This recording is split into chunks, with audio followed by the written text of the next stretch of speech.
The only way you can actually stay ahead is to grow your cash flows faster than the rate of monetary inflation. And that's why the rate of expansion of the money supply is so critical. And that there's not even a word for that other than cost of capital. The best surrogate for monetary inflation, in my opinion, is the S&P index, a distributed market basket of scarce desirable products.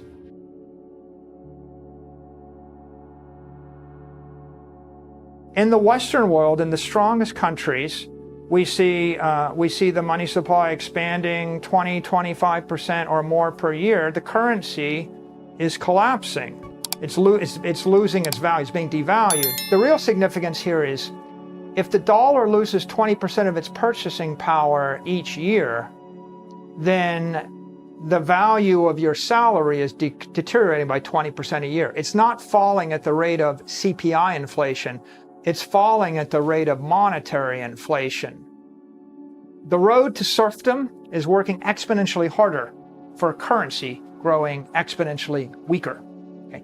That's the problem. You're a dentist, you're generating 5% more a year for a decade. I'm inflating the money supply at 20% a year for a decade. If you save every penny in 10 years, you'll be able to buy 1/4 of what you could have bought today, because the price of housing is going up at 20% a year, and you're just not ever going to catch up, right? Because you're getting paid in currency.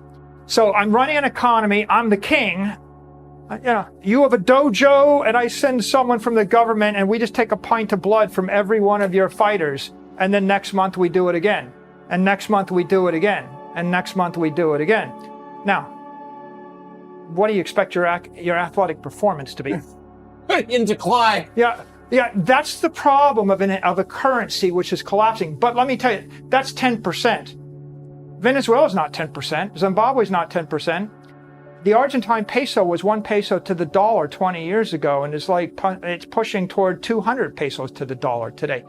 They've lost 95, 98, 99%. In a hyperinflating economy or a rapidly inflating economy, you're not losing 10% of your economic value a year. You're losing 20 to 25 to 30 to 40. So that's like I send some dude to the dojo to bleed you every week. The only way you can actually stay ahead is to grow your cash flows faster than the rate of monetary inflation. And that's why the rate of expansion of the money supply is so critical. And that there's not even a word for that other than cost of capital. The best surrogate for monetary inflation, in my opinion, is the S&P index, a distributed market basket of scarce desirable products. So, money is energy. The problem is inflation. If we're inflating at 10% a year, you've got 10 pints of blood in your body. When you go to give blood, I take a pint out. When I take a pint of blood out of your body, you lose the red blood platelets. Anybody common sense knows you run the Boston Marathon the next day, you got a problem. You can't perform as an athlete. It takes about 4 to 6 weeks to replace the red blood cells. So when I take a pint of blood, you're not going to be able to perform for a month to two, probably 2 months later. Now, imagine if I actually took a pint of your blood every month, forever. That's inflation. And then at some point, I'm sending someone to bleed you every day, and that's the Weimar Republic, right? Hyperinflation. Now, another metaphor. The currency is to the economy what your blood is to your body, and economic energy or money is to the currency what oxygen is to your blood. So common sense says if I keep sucking the oxygen out of the room, if I suck the oxygen out of the room, you're going to either suffocate or freeze to death. And if I keep sucking the economic energy out of the currency, the economy collapses. In the extreme, you get ripped back to Stone Age barter, right? When the money doesn't work anymore, I have to trade you cigarettes for bullets. Right. And the problem with that is the economy becomes 1,000,000 times less efficient, right? If you don't have money, now, how many countries in the world have a collapsed currency? 66 are dollarized. There's 180 about countries. There's 130 floating currencies. All of them are weaker than the dollar. The US dollar is the world's reserve currency. The US dollar is expanding It was expanding 10% a year for a decade, now expanding at 14% a year. It expanded 34% over the past 12 months. The dollar is weakening. Okay, it's like the oxygen is getting sucked out of the room. So Tucker, if I told you the oxygen is getting sucked out of the room and there's an oxygen mask drops out of the ceiling over there, what would you do? Run for it. Yeah, put the oxygen mask on. So, money is essential to civilization. The problem is inflation. And why does it happen? It's a natural human condition because as you have an authority that controls the money, the temptation to inflate the money supply is omnipresent and inescapable. And every civilization has suffered from it at one point in time. What is Bitcoin?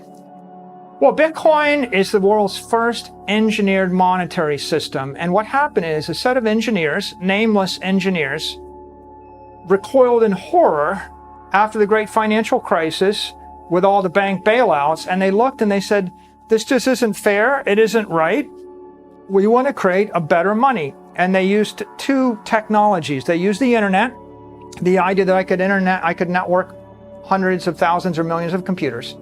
And they used cryptography, the idea that I could cryptographically sign something so that it could not be tampered with anyone, friend or foe.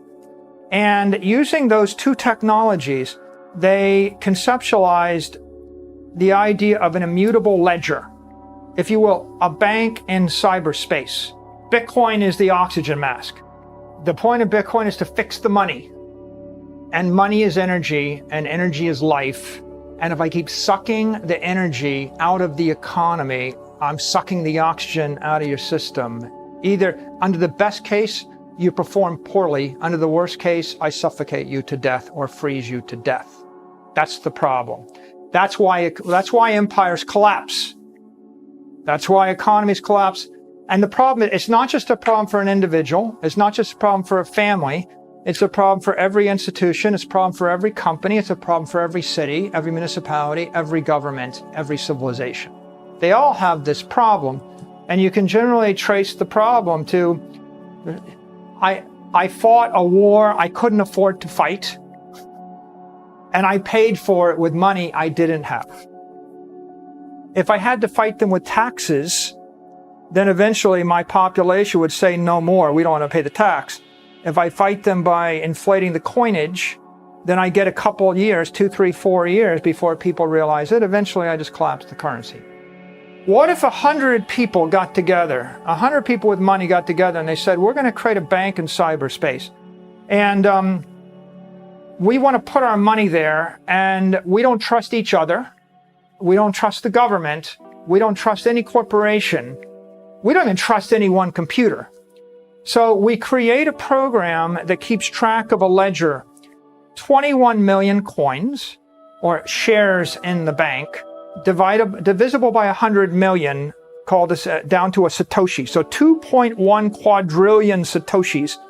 You don't have to know that. All you need to know is there's 21 million coin units. You can't make any more.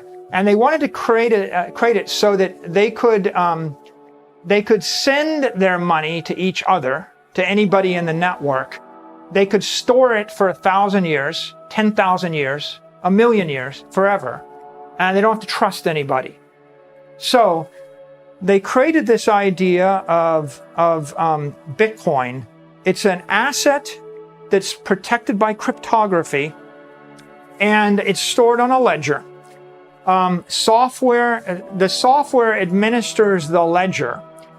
The twist is we distributed the software on thousands and thousands of separate computers. Every Bitcoin node is running a copy of the ledger. So everybody in the world that has their money in the bank has a copy of all of the money in the bank and all the transactions since the beginning of time.